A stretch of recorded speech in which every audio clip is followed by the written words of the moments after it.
Individu yang dilatih untuk mengambil keputusan pada saat stres dan lelah, dan keputusannya itu akan berakibat kepada situasi pertempuran secara keseluruhan. Bukan soal menang dan kalah, mati dan hidup. Mati dan hidup, ya.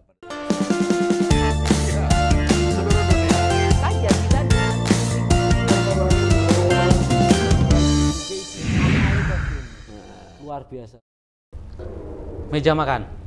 Kembali lagi kita ngobrol-ngobrol di meja makan bersama saya Bayu, Kris Budiarjo. Hari ini kita kembali lagi. Kembali lagi ya. Kita ngobrolin tentang masalah bangsa. Bangsa. Ya, agak mentereng dikit lah. Iya. Walaupun di meja makan kita juga bisa membahas masalah masa depan negara, masalah bangsa. Nah, kita hari ini ada tamu, kembali kita tampilkan Mayor Jenderal Ridho, Deputi Kebangsaan Lemhanas. Kita akan bicara tentang peran dan peranan Lemhanas dalam meningkatkan kepemimpinan di Indonesia. Jadi bagaimanapun kapasitas pemimpin kita harus sesuai dengan jati diri kita. Yang oleh karena itu peran dan peranan Lemhanas seperti apa? Apalagi fungsinya bagaimana? Menghadapi Indonesia Mas. Perubahan zaman, perubahan masa, ya setiap zaman ada pemimpin, ada bangsa, tetapi identitas bangsa kan tidak berubah.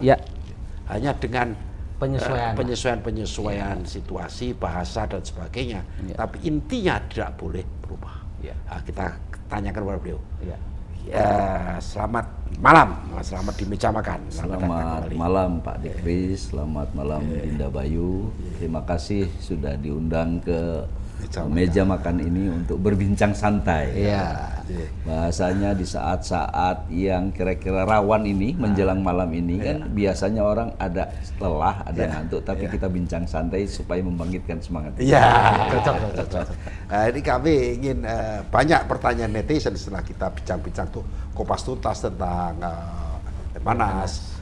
Sebenarnya peran dan peran Lemhanas itu apa sih di era masa kini dan era masa depan? Kalau masa lalu kita udah tahu lah Lemhanas ini itu orang banyak tanya loh ke depan mau ngapain nih Lemhanas supaya mengikuti zaman. Nah itu bagaimana? Baik. Terima kasih.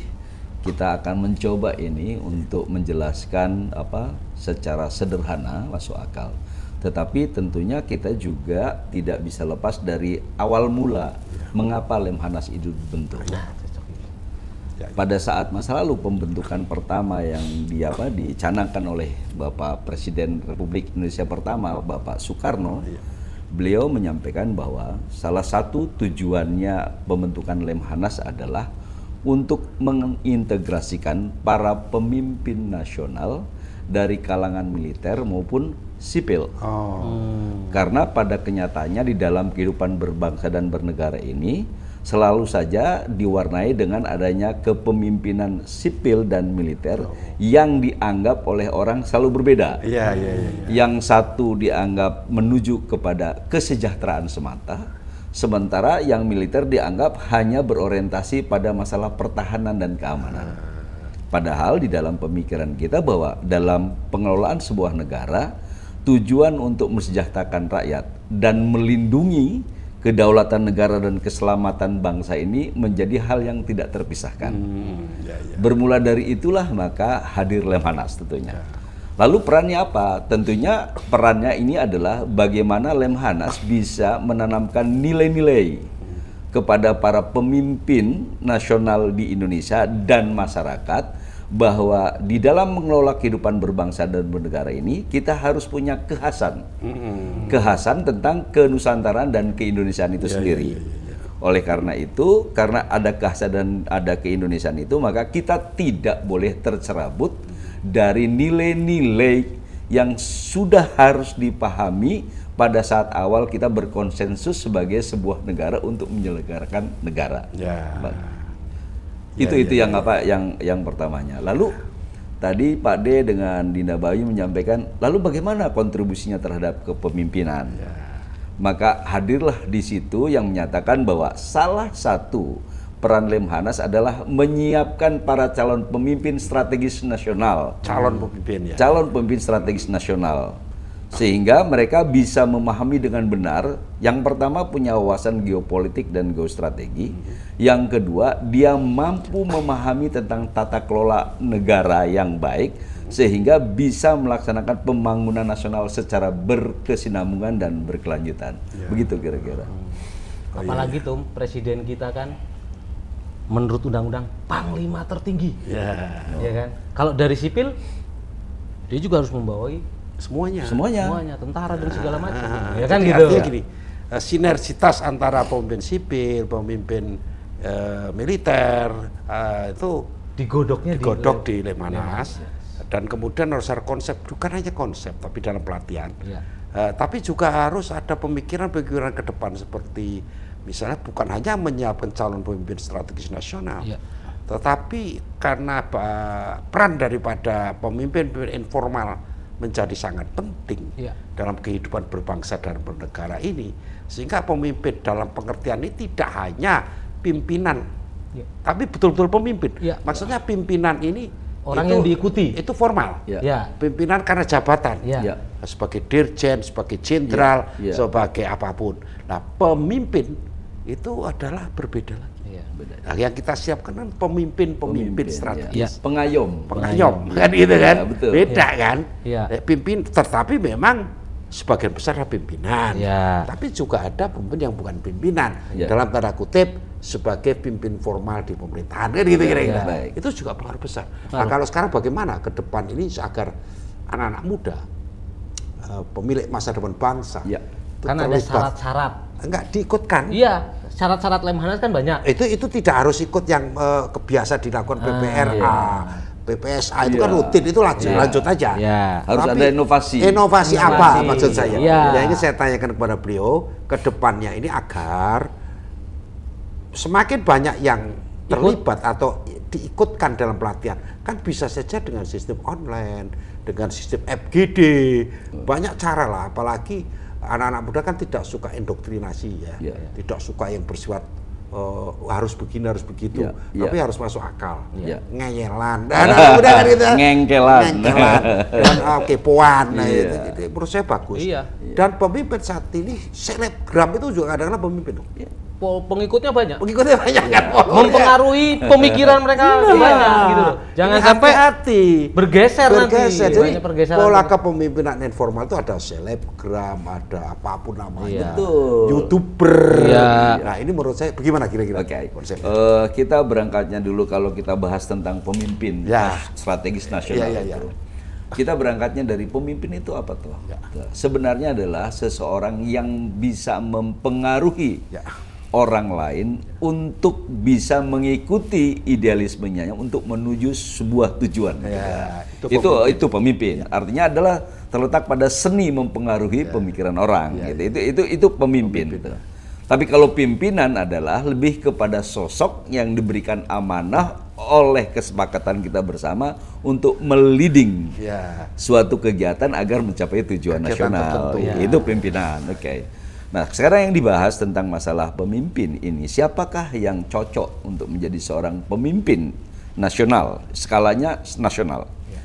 Sebenarnya itu tidak juga bisa terlepas dari begini, bahwa sebelum kita memimpin suatu kelompok masyarakat yang besar, hendaknya dia sudah bisa memimpin dirinya sendiri. Itu kan kembalinya begitu.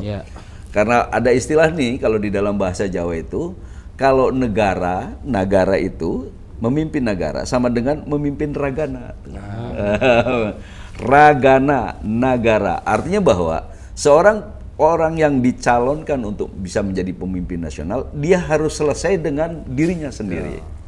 Sehingga dia bisa berkontribusi, memimpin kelompok yang besar dan mengajak pada dalam satu tujuan.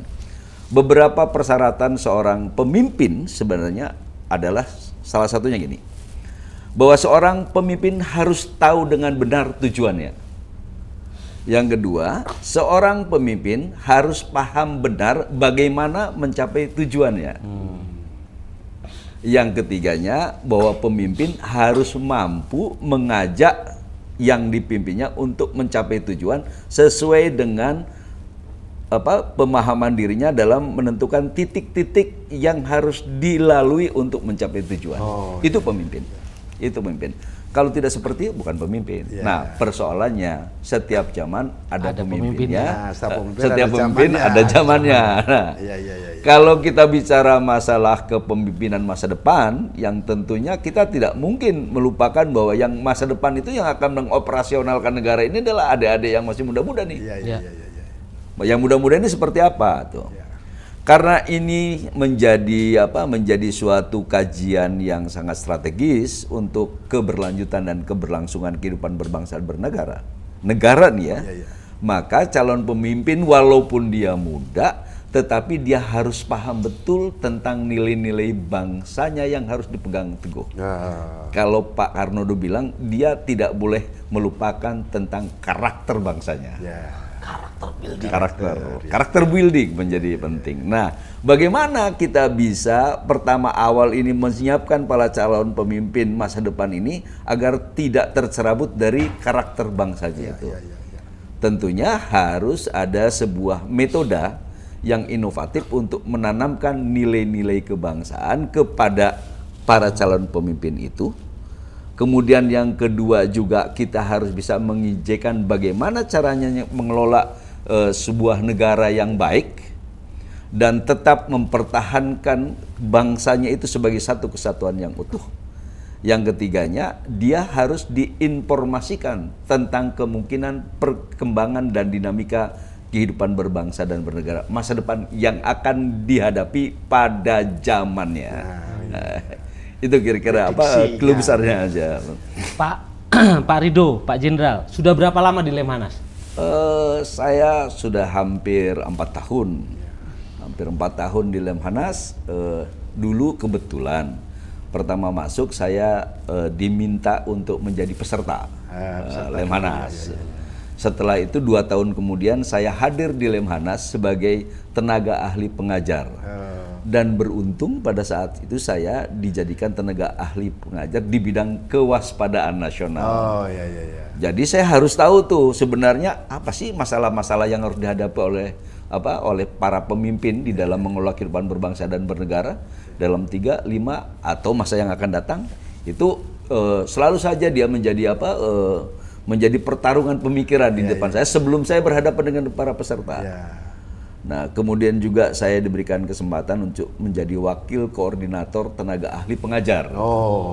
Yang di situ terdiri dari beberapa jenderal-jenderal bintang 2 yang mungkin hampir sekitar 35-an. Bintang 2 ya. Yang mengampu materi-materi itu bidang studinya. Dan beberapa tenaga profesional yang expert kalau menurut saya, memang beliau juga ada yang dari generasi yang sudah di atas saya. Ada generasi yang sama dengan saya dan ada juga generasi yang di bawah kita tetapi memiliki keahlian yang bisa berkontribusi dengan baik terhadap kehidupan berbangsa dan bernegara. Nah, kemudian kemarin saya diberikan kesempatan oleh pimpinan untuk menjadi deputi pemantapan nilai-nilai kebangsaan. Kira-kira itu dia. Kayak udah lama tuh ya. kayak udah 15 tahun atau 20 tahun. Kayak memang dari awal tuh kayak di Lemhanas. Apa yang diucapkannya sudah cukup luar biasa karena bagaimanapun ini tugas seorang perwira tinggi itu sudah terlatih dan terdidik. Karena sebelum beliau di Lemhanas juga secara profesional di kesatuan-kesatuan. Mohon izin, kesatuan apa aja sebelum Lemhanas ya? Sebelum Lemhanas ya? Iya. Wah, ini. Jadi boleh dibongkar rahasia? Boleh, harus. Sekedar pengen tahu sosok seorang Mayor Jenderal Ridho. Untuk menggapai Mayor Jenderal ini piye toh? Apa ujug-ujugnya mungkin ada tahapan profesionalisme. Kita udah nggak ngelihat jenderalnya, kita ngelihat seorang pemikir kebangsaan. Lemhanas gitu. Roto angel gitu. Karena apa yang diomongin pasti ujung-ujungnya Pancasila. Ujung-ujungnya kebangsaan. Flashback ke gimana dulu? Sebelum ke Lemhanas kan ada jabatan-jabatan ataupun tugas-tugas kemiliteran. Kalau ini kan sudah mendidik sudah lepas dari tugas aktif kemiliteran walaupun masih aktif militer. Masih aktif. Maksud saya di organik militer. Oh, dulu di organik. Dulu saya sebenarnya adalah lulusan akademi militer. Walaupun di kemudian saya berkesempatan untuk memperdalam pemahaman bidang ini dalam manajemen pertahanan di Universitas Gadjah Mada. Nah, itu juga membantu saya untuk bisa memahami sebuah proses ini dengan baik, kemudian mematangkan perspektif gitu. Nah, pertama saya itu ditugas. Saya sebenarnya korupnya adalah seni. Seni. Pembangunan ya. Yang tugasnya adalah membangun dan merusak. Destruktif juga. Jadi jenis jangan dikira PUPR yang bangun jembatan, enggak, merusak. Seni itu nek pas perang. Ya harus namanya juga tempur. Pas perang merusak jalan. Ada bom. Ranjau. Kalau konstruksi itu bagaimana kita membuat sebuah instalasi militer yang baik. Kemudian bagaimana kita harus mensupport pasukan tempur agar dia bisa memenangkan pertempuran. Sementara destruksi adalah bagaimana saya harus bisa menghambat gerak maju lawan, atau bisa sekaligus dengan adanya hambatan itu dia juga mati di tempatnya itu. Nah, itu korupnya umum. Nah, setelah korupnya umum itu saya direkrut oleh Kopassus. Jadi dari Zeni ke Kopassus? Langsung ke Kopassus. Pasukan khusus. Iya. Itu saya hampir 20 tahun di Kopassus. Iya, Pak. Padahal latar belakangnya Zeni, Pak. Tapi lebih banyak saya di Kopassus. Kanti Klenger. Terus di Kopassus tugas di mana? Di Kopassus itu kan ada beberapa satuan ya, beberapa satuan yang menurut saya harus memiliki kemampuan yang expert. Profesional di bidangnya, bidang kemiliteran tentunya, pertempuran khusus. Di situ saya pernah di pasukan para komando. Pasukan para komando itu disebutnya direct action. Jadi bagaimana kita berhadapan dengan musuh langsung, kemudian dia menentukan siapa menang dan siapa kalah. Gitu. Wah, sopo sing mati lah. Aku mati apa urip gitu. Saya pernah di situ. Iya. Tetapi yang sangat menarik tempat saya, kenapa tugasnya itu di Kopassus, salah satu fungsinya adalah yang pertama kriterianya adalah seorang prajurit Kopassus harus mampu mengambil keputusan pada saat stres dan lelah. Gitu kan. Nah, jadi memang para pasukan khusus itu dilatih untuk itu. Karena dia adalah pasukan individu yang dilatih untuk mengambil keputusan pada saat stres dan lelah, dan keputusannya itu akan berakibat kepada situasi pertempuran secara keseluruhan. Bukan soal menang dan kalah, mati dan hidup. Mati dan hidup ya pada saat itu. Kemudian yang keduanya, dia juga bertugas di belakang garis pertahanan musuh. Jadi memang di tempatnya lawan itu. Jadi bahasanya gimana caranya tetap urip di kandang lawan. Urip berarti menangan gitu. Soal mati hidup. Kalau kita mau hidup ya berarti menang. Kalau nggak menang ya mati. Iya, memang. Itu ya para komando. Para komando. Nah, makanya di situ juga ada pasukan yang setelah dari para komando itu ada juga pasukan yang khusus namanya pasukan Sandi Yuda. Sandi Yuda adalah semacam intelijen gitu. Intelijen Kopassus. Jadi ada para komando, ada Sandi Yuda. Nah, Sandi Yuda itu tapi dia harus memiliki kemampuan para komando. Tempur, harus tempur. Karena Pak Sandi Yuda ini agak sedikit berbeda dengan intelijen. Kalau intelijen itu adalah menyajikan informasi untuk mengambil keputusan setelah diolah. Tetapi kalau Sandi Yuda ujungnya adalah bagaimana dia mampu mengeksploitasi hasil informasinya itu. Jadi memang dia harus punya skill di dalam pertempuran. Kemampuan tempurnya bukan hanya telik sandi istilahnya belum. Sandi Yuda adalah lebih tepat informasi, kemudian dianalisis, ambil tindakan. Karena dia bertempur di belakang garis pertahanan musuh yang mengakibatkan membunuh atau terbunuh. Gitu bahasanya tuh. Nah, di yang ketiganya ada satuan namanya penanggulangan teror. Penanggulangan teror. Kalau sekarang kan lebih senang orang dengan diksi anti teror. Kalau saya penanggulangan teror. Saya juga pernah di situ. Pernah di penanggulangan teror juga ya? Pernah bergabung dengan pasukan itu.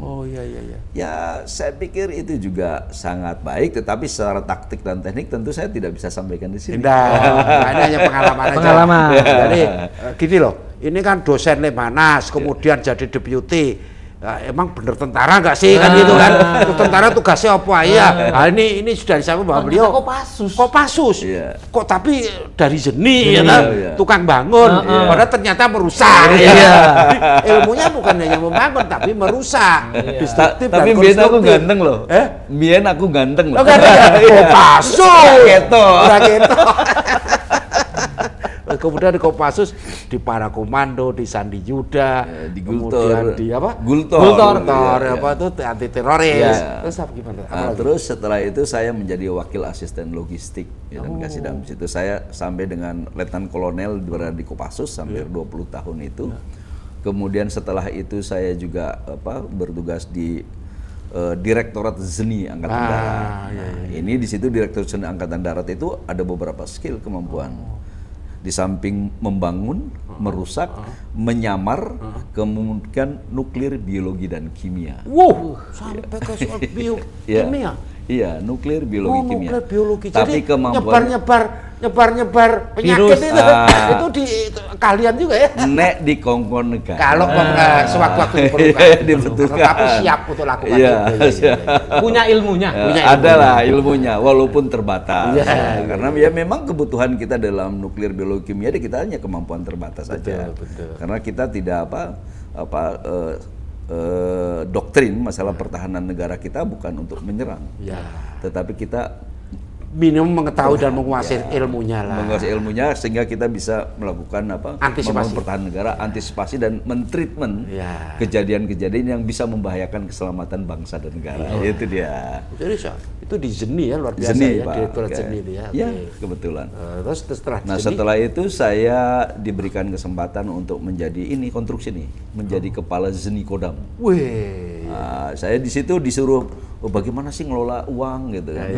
Bagaimana sih kamu membuat sebuah konstruksi bagi konstruksi militer dengan tahapan yang jelas, tidak boleh melanggar aturan negara. Itu di situ. Jadi memang ono dadi kuli. Kuli bangunan. Kuli bangunan. Direktorat konstruksi di Kodam. Di Kodam. Sampai dengan saya juga asisten logistik di Kodam. Setelah itu juga diberikan kesempatan menjadi komandan Korem ini. Itu kan di satuan teritorial di depan. Saya menjadi komandan Korem di Kendari. Di Kendari. Nah, tapi saya juga agak unik juga itu ya. Saya kok diberikan juga pengalaman untuk menjadi direktur pembinaan sistem dan metode teritorial, Pak. Oh ya, iya Pak. Setelah jadi Danrem? Setelah jadi Danrem. Kamu menjadi direktur pembinaan sistem dan metode di Pusat Teritorial Angkatan Darat. Jadi dari Korem pindah ke Mabes? Langsung ke Puster. Oh, langsung ke Puster. Pusat teritorial. Iya, bilang ini kamu coba benahi sistemnya bagaimana sih? Bagaimana melakukan pembinaan teritorial yang baik tuh. Iya. Bagaimana kita harus bisa membuat ruang wilayah pertahanan negara yang baik gitu loh. Bagaimana membangunnya itu? Bagaimana kamu bisa mengkoordinasikan dan mengkomunikasikan tentang pembinaan teritorial ini dengan pemerintah daerah, dengan teman-teman dari Polri, karena kan nggak mungkin kita kerja sendiri-sendiri. Sinerginya seperti apa ya? Kesisteman. Nah, disitulah saya memahami, ternyata di dalam kehidupan berbangsa dan bernegara yang lebih luas atau strategis itu harus berpedoman pada sebuah kesisteman. Tidak boleh jalan sendiri-sendiri. Metodenya koordinasi, komunikasi, kolaborasi. Kakak. Sapa, senyum, salaman. Itu tadi kira-kira begitu kita membangunnya itu. Iya. Nah, yang anehnya lagi nih, Pak De, saya dari situ itu disuruh Lemhanas. Nah, saya diperintahkan Lemhanas oleh pimpinan. Saya ikutlah Lemhanas. Itulah pertama kali saya menginjak Lemhanas. Menginjak Lemhanas, sekolah di sana, semakin tercerahkan. Rupanya begini mengelola negara. Yang dulu saya merasa gede sendiri itu, ternyata begitu masuk Lemhanas jadi cilik. Iya. Tidak, perasaan udah hebat kali saya. Komandan ini ya. Ternyata begitu memahami tugas fungsi pemimpin cilik meneh. Bung semono toh. Nah, setelah selesai itu saya dibilang sama pimpinan saat itu, kamu jadi inspektur. Jadi inspektur di Kodam Iya. itu tugasnya lebih pada auditor. Iya, inspektur ya. Saya bilang ini aneh juga ini, dari mana bisa jadi auditor? Iya. Alhamdulillah pada saatnya auditor waktu saya di Kodam 2 kita mendapatkan peringkat itu. Saya waktu dan Pusdik, saya dan Komandan Pusat Pendidikan Seni terbaik. Oh, pernah sempat terbaik? Terbaik, Pak. Wih, luar Dulu. Ya, enggak waktu itu maksudnya. Waktu masih nol. Iya. Nah, saya kira iso. Sekarang udah enggak komandan, sekarang guru dosen, guru bangsa untuk wawasan kebangsaan. Beda. Terus. Nah, baru inspektur itu kita mendapatkan predikat pengelolaan anggaran negara terbaik di wilayah wilayah Sumatera. Luar biasa. Itu sama Pangdam, saya dapat penghargaan. Ya memang ternyata untuk bisa mengontrol sebuah kegiatan pelaksanaan program itu butuh juga inovasi yang baik. Ya. Butuh juga mengenal karakter dan budaya organisasi. Yang ketiga juga butuh pendekatan yang humanis. Pendekatan humanis itu bukan hanya masalah menghukum atau meriwet, tetapi bagaimana kita bisa menyelami jiwa seseorang, kemudian kemudian mencerahkan dia. Bahwa dalam sebuah sistem tata kelola negara itu membentuk suatu sistem pengelolaan anggaran negara itu harus menjadi bersih dan transparan, menjadi penting. Nah ternyata ada kesadaran dan itu ada hasilnya. Ada hasilnya waktu itu. Diberikan penghargaan seperti itu. Nah, mungkin karena itu juga saya akhirnya disuruh jadi jenderal. Jenderal pertama di mana? Satu di Wantanas. Di Wantanas saya menjadi kalau di Kementerian Asdep, tapi kalau di Wantanas pembantu deputi. Bidang lingkungan pemerintahan negara.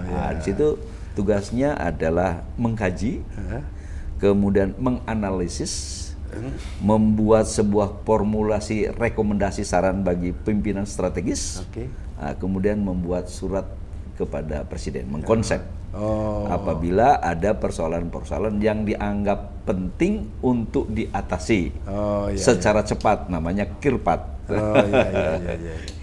Kalau misalkan ada yang kira-kira masalah yang perlu diselesaikan dalam long term, kita ada mekanisme namanya ratas. Jadi ada sebuah kajian yang lebih permanen yang harus dibahasakan dulu oleh seluruh stakeholder, kemudian kita memberikan saran, itu biasanya long term.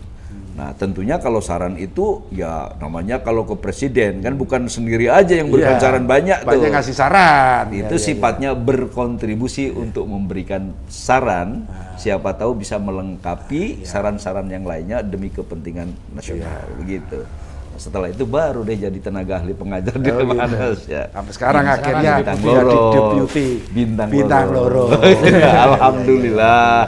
Itu kalau ada pohon, itu akarnya kemana-mana. Kalau ini udah akar tunjang. Udah masuk ke dalam kan gitu. Jadi Mayor Jenderal Ridho ini memiliki pengalaman yang luar biasa, mulai dari seni, kemudian ke Kopassus, di berbagai kesatuan di Kopassus juga sudah di para komando, di Sandi Yuda, kemudian di teroris, anti teroris, penanggulangan teroris kan, kemudian kewilayahan juga pernah karena udah Komandan Korem, teritorial, bahkan direktur sistem pemeliharaan teritorial, sistem dan metode ya, itu sistem dan metode pembinaan teritorial misalnya, itu luar biasa artinya.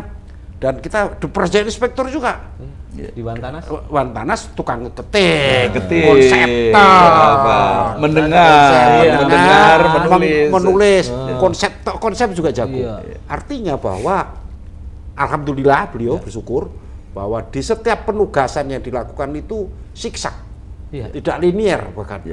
Ada pernah tempur, pernah administrasi, pernah pengawasan, kan? Bahkan konsep, pernah tukang dulu, tukang juga artinya membangun pembangunan fisik, karena pernah juga di Komandan Seni, Kodam J, itu kan konstruksi PUPR-nya, TNI lagi deh, dan pernah menjadi Komandan Pusdik, Pusat Pendidikan loh, jadi lengkap, jadi dan sekarang Deputi Lemhanas, kebangsaan. Bisa-bisa jadi gubernur Lemhanas juga bisa, ada kemungkinan. Kudune. Artinya sangat dimungkinkan. Kalau itu keputusan pimpinan. Presiden itu punya. Dan pengajuan daripada siapapun yang dimungkinkan untuk itu. Artinya bukan apa? Sosok seorang Mayor Sindarito yang telah berpengalaman dari berbagai di organik, di TNI, kemudian di dunia konsep Iwan Tanas ini konsep mengkonsep kan konsepsi ya, konsep ya kan, tulis menulis, pikir memikir, ngomong itu sudah dilalui. Kemudian menjadi pengajar, kemudian menjadi deputy. Nah, ke depan yang mudah-mudahan lebih hebat lagi. Segera kita doakan untuk bintang 3-nya lah. Amin. Nah, sekarang sebelumnya kita ada sedikit bagaimana kita menjadikan Lemhanas ini menjadi sebuah sumber inspirasi bagi pemimpin-pemimpin muda di luar sistem yang sudah ada. Itu gimana kira-kira ya? Konsepnya kayak apa ya? Inovasinya apa? Jadi yang bisa kita lakukan. Bebas nih ya ngomong. Bebas nih. Sambil makan juga. Iya, tapi jenderal kan boleh makan. Masa jenderal nggak makan? Iya. Namanya orang itu. Sing penting ojo ditutuki. Gimana? Konsep inovasinya gimana? Iya. Jadi kalau misalkan di dalam kegiatan Lemhanas ini kita sudah banyak mengkaji bahwa kesimpulannya di dalam pengelolaan negara itu selalu saja ada 2 tataran. Tataran kebijakan dan tataran praksis atau tataran implementatif. Itu menjadi suatu rule of the game dalam kehidupan. Nah, di dalam tataran kebijakan ini ada tataran kebijakan yang sifatnya regulatif. Itu yang dibentuk ada para regulator, undang-undang dan lain-lain itu kan di DPR lah. Kemudian yang kedua ada yang dikatakan kebijakan di tataran implementatif untuk menerjemahkan undang-undang ini adanya di eksekutif gitu. Jadi ada kebijakan-kebijakan harus dilakukan agar pelaksananya itu yang pertama memang bisa mewadahi semua keinginan-keinginan bangsa yang dimasuk dalam skala prioritas. Yang kedua, tataran implementasi adalah bagaimana mengatur tata kelola penyelenggaraan kegiatan berbangsa dan bernegara ini agar bisa aman, nyaman, damai mencapai tujuan. Masyarakat adil, sejahtera. Itu kan ada di dalam eksekutif, ada implementatifnya. Nah, dalam pelaksanaan di lapangan itu dilakukan oleh para implementator yang melakukan kegiatan-kegiatan yang telah diamanahkan oleh negara berupa program-program dan kegiatan. Nah, itu 2 tataran itu tidak mungkin dilepaskan. Dan itu pun harus tetap berkesinambungan. Jadi bahasanya tuh, kita melakukan suatu kegiatan juga akan sangat tidak baik dan tidak optimal kalau tidak ada sebuah regulasi yang memayunginya. Aturan-aturan yang dibuat sebuah aturan yang dibuat secara ideal juga tidak akan bermanfaat dengan baik kalau tidak diimplementasikan dengan baik. Nah, tergantung aktornya. Ya, aktornya. Nah, kedua tataran ini juga tidak akan bisa melaksanakan kegiatan secara optimal apabila tidak dikontrol. Tidak dikontrol. Kalau misalkan perasaan ini, nah oleh karena itu kita membutuhkan sebuah rancangan pembangunan. Nah, 2 tataran ini menjadi penting. Di dalam Lemhanas selalu mengatakan bahwa kalau kamu melakukan sesuatu, ojo karepmu. Cantolane opo? Aturan hukumnya apa? Apa yang diamanahkan negara kepadamu, itu yang kamu kerjakan. Jangan kamu punya agenda sendiri. Ini duduk karepmu, tapi karep seluruh anak bangsa yang diwakili oleh para pemimpin yang telah dipilih dan disetujui untuk mengemban amanah itu. Nah, itu bahkan dengan loyalitas di dalam mengimplementasikan sebuah program menjadi penting. Kemudian yang kedua juga, kalaulah kita misalkan sudah tahu di dalam kehidupan berbangsa bernegara itu ada 2 tataran itu, tataran regulatif dan kebijakan dan tataran implementasi atau praksis, maka kita harus juga mengetahui bahwa sebaik apapun regulasi yang ada dan seterampil apapun para implementator di dalam melaksanakannya itu tidak akan berhasil baik tanpa sebuah kepemimpinan yang baik. Jadi kepemimpinan itu sistem. Kepemimpinan kita kan sudah ditata sesuai dengan tata kelola negara kita. Nah, persoalan sekarang ini bahwa ternyata masyarakat kita ini warga negara itu majemuk. Berbineka, walaupun tunggal ika, kan gitu. Bineka tunggal ika tanhana dharma mangrua. Nah, kemudian di dalam proses kepemimpinan dalam rangka menuju tujuan itu kan bukan dalam waktu yang pendek, itu dalam waktu yang panjang.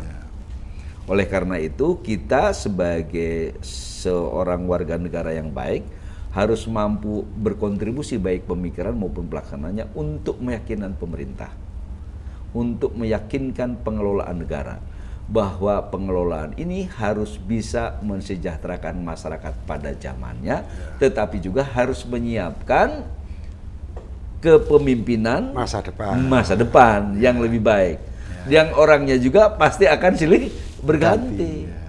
Kan tidak mungkin aku urip terus kan, tetap saja itu ada generasi penerus harus yang harus tetes lah.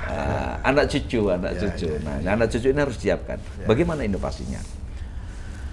Salah satu yang menjadi kajian kita bahwa berangkat dari tadi yang sampaikan Pak De, setiap zaman ada pemimpinnya, setiap pemimpin ada zamannya. Maka dikatakan kalau menyiapkan kepemimpinan masa depan, tentu kita harus punya prediksi dan antisipasi dinamika zaman pada saat mereka manggung. Harus itu. Jangan nanti bolak-balik. Kita sudah misalkan dari angka 1 sampai 10. Kita sudah sampai dengan angka 5. Harusnya sampai 6, 7, 8, 9, terus 10. Nanti balik lagi karena dia tidak tahu estafetanya. Balik lagi kedua. Yo angel. Capek. Nah, ini keberlanjutannya tidak ada. Dan ternyata pemimpin itu harus disiapkan. Dari beberapa teori memang dulu ada yang teori mengatakan pemimpin itu dilahirkan. Ono juga. Tetapi di dalam mengantisipasi sebagai layaknya manusia yang hidup dan tidak pernah kekal abadi harus disiapkan. Karena apa yang diajarkan, apa yang dialami, dan apa yang disiapkan itu akan menjadi landasan para calon pemimpin masa depan untuk manggung. Jadi mau nggak mau, siap tidak siap, Lemhanas harus punya inovasi bagaimana menjaring para calon pemimpin masa depan agar disiapkan lebih awal. Itu maksudnya. Cocok ya, cocok. Ya cocok. Ini yang harus difikirkan secara sungguh-sungguh oleh Lemhanas, bagaimana menyiapkan sebuah konsepsi untuk pemimpin masa depan mulai sekarang. Jadi pelatihan untuk pemimpin masa kini dan juga persiapan untuk pemimpin masa depan. Dengan demikian maka peran Lemhanas untuk menyiapkan pemimpin strategis bangsa ini sesuai dengan amanah Bung Karno, dengan keberadaan daripada Lemhanas ini betul-betul mencapai apa yang dimaksud. Jadi dengan demikian maka kita berharap Lemhanas terus berjaya, Lemhanas terus dipimpin oleh orang-orang yang tepat, orang-orang yang paham, dan sebaiknya Gubernur Lemhanas misalnya sekarang ini lagi PLT, pengganti gubernur Lemhanas itu dijabat oleh orang yang ikut serta dalam Lemhanas, atau paling tidak partisipasi atau peserta Lemhanas agar dia mengetahui roh Lemhanas karena dia ikut merupakan bagian daripada bukan siswa pengkaderannya itu jelas. Kayak beliau ini peserta Lemhanas kemudian menjadi deputi itu pas cocok. Kira-kira seperti itu. Semoga bermanfaat bincang-bincang kita hari ini adalah tentang peran dan peranan Lemhanas hari ini dan hari esok. Terima kasih. Wassalamualaikum. Amin. Sampai jumpa di meja makan selanjutnya. Terima kasih. Semoga bermanfaat dan semoga juga menjadi hal yang baik untuk kita ke depan. Gimana, Mam? Cocok nggak? Berapa menit, Mam? Wih, Cocok. Lama juga sebetulnya.